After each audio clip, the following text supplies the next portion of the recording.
Hey fellow modelers, we are going to get back to things with a look at Bandai's real grade Char Zaku. This is going to be my first unboxing video in almost a year.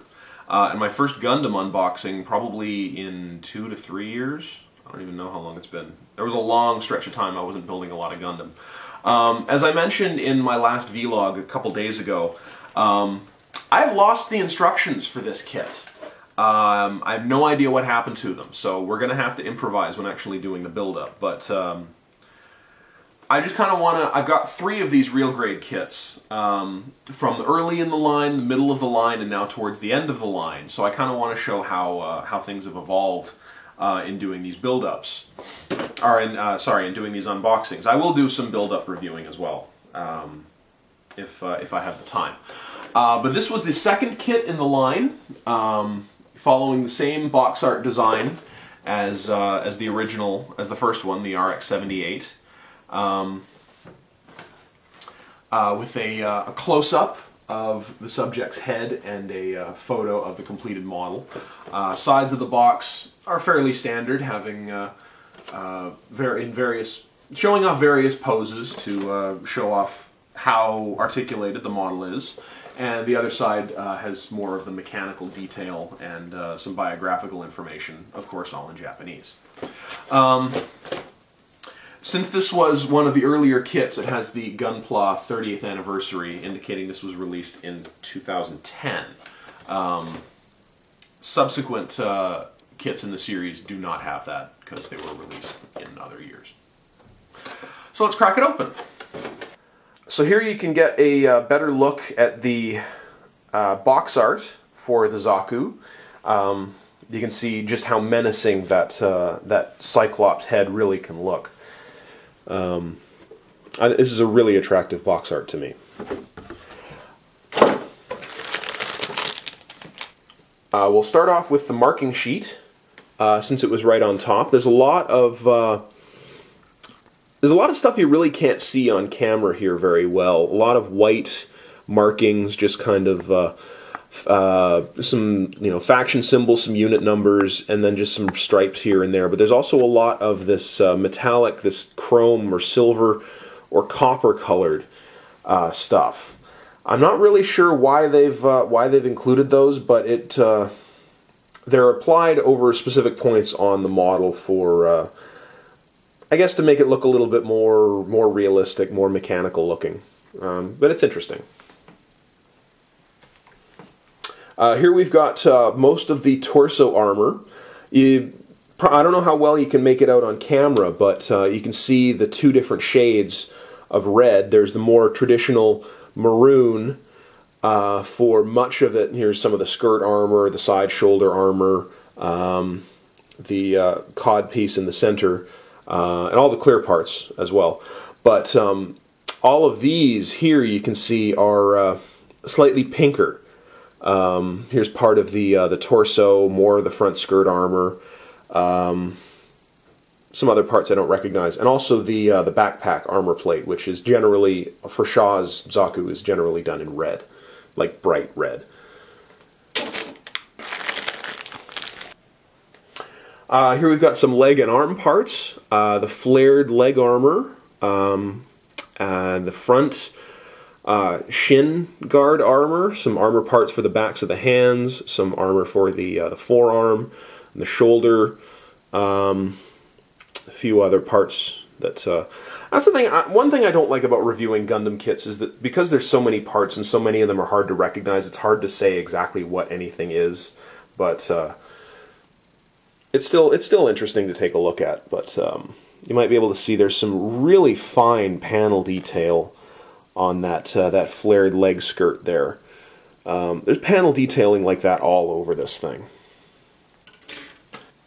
We've got some more leg armor. Here's the back panel, part of the left shoulder, spiked shoulder pauldron, parts of the feet, part of the shield, and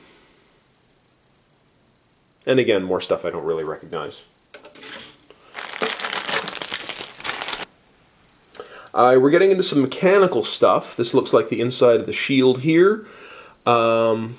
inside of the skirt, part of the inside of the head. These probably have something to do with the cables on the arms and or on the head, legs, and torso. Swing arm joints probably for the shield and shoulder armor. There's probably some more head parts in here. These look like the frame for the shoulder joints.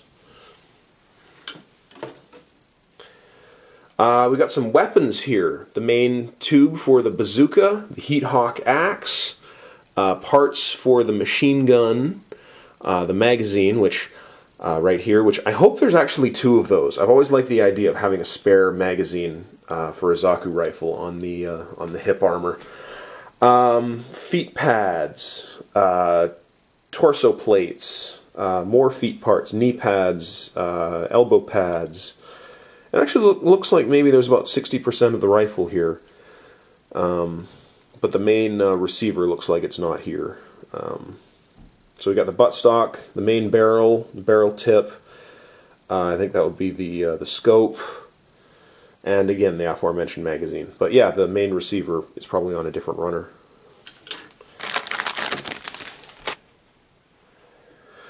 Now this I'm going to talk about at greater length if I do a full build-up of this kit or one of the other real grade kits. This is the system injected runner.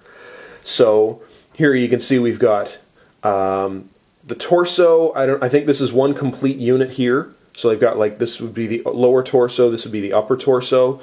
You've got both legs, again, done as complete units. You've got both hands. You can probably see there's some ball joints in there. You probably can't make out the hinging in them at this size. But I think these would be the head cables, or no, maybe this would be the head cables. Yeah, that's right. Here you've got the feet. You might be able to make out some of the hinging here. See, you can see how much that moves, and that's all pre-assembled. I have not done anything to this. This is literally right out of the box. I'm not sure what this is. Maybe mounting for the skirt armors, and finally have the arms, which have just closed fists pre-installed into them. But I'll be doing, like I said, when I do, or if I do a full build-up of this, I'll be showing off every part off of this runner individually, just to show how articulated they are, because these are just ridiculous.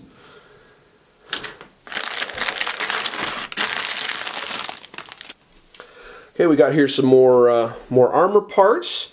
I'm not sure if these are a different shade than the rest. I think these are actually the same. It looks like this Zaku might have, it might not have differently shaded armor like all of the other real grade kits have. I'll have to take a closer look.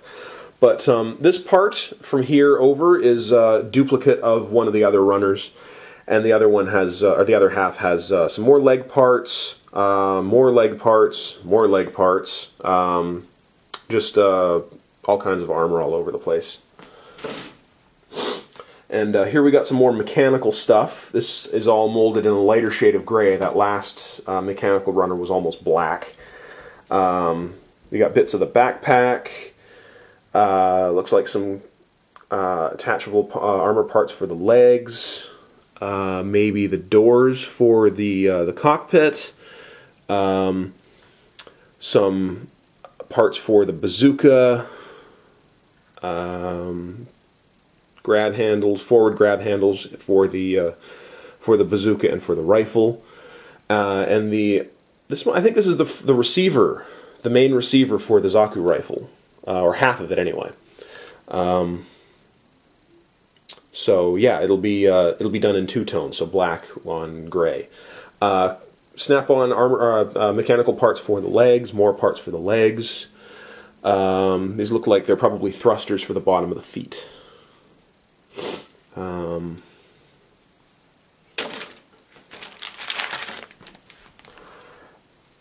I'm a little surprised to see these. These are springs for the leg cables. I'm assuming they're for the leg cables, because the torso and the head cables have guides for the cylinders to slip over. The legs apparently don't.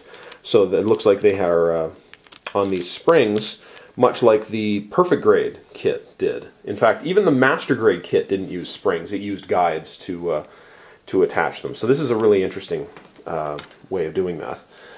And finally, speaking of cylinders, that is a lot of cylinders.